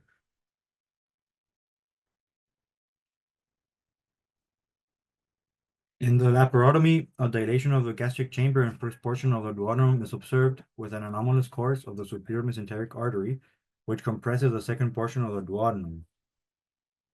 In the laparotomy, the Treitz ligament was sectioned, and the manipulation of the superior mesenteric artery caused a change in coloration of the region of the small intestine, which is why it was decided to do a gastrojejunal anastomosis. You can see there the superior mesenteric artery, and below it the second portion of the duodenum. As with the clinical evolution of the patient, he was hospitalized for 20 days, completed 14 days with antibiotics and parenteral nutrition, and was discharged with a weight of 2.2 kilograms.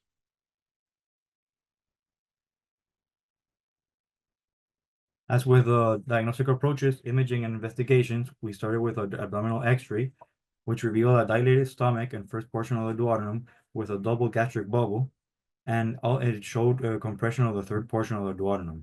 The barium swallow, there was barium stagnation in the duodenum, reverse peristalsis, and vertical compression. And with the CT scan, it provided a detailed anatomical view of the duodenum and superior mesenteric artery, which confirmed the compression of the duodenum.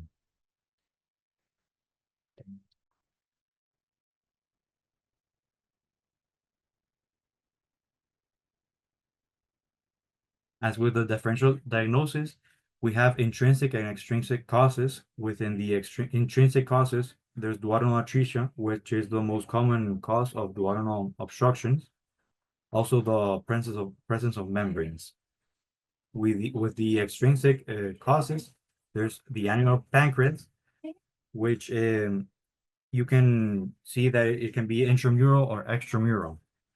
And the lat bands, which are peritoneal bands that extend from the cecum over the duodenum, compressing it and onto the liver.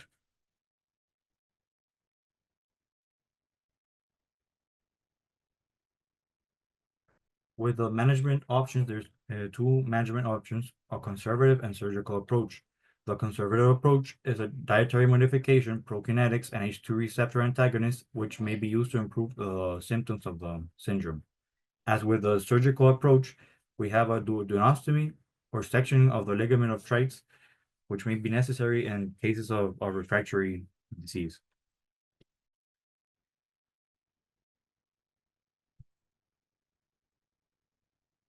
Which, with a conservative treatment, the dietary modification that were used was hypercaloric and hyperproteic diet to increase the angle by increasing the amount of fatty tissue between the arteries. In conclusion, as a comprehensive approach in neonates presenting with gastrobiliary vomiting and a double gastric bubble on X-ray, the duodenal atresia and annular pancreas should be considered. However, it is essential to be aware of the less common malformations, including Wilkie syndrome, for timely diagnosis and appropriate management. Thank you for your attention. Thank you for your invitation to this international congress. Are there any questions? So thank you so much, Dr. Rafael, for the presentation. So is there any question from the audience side?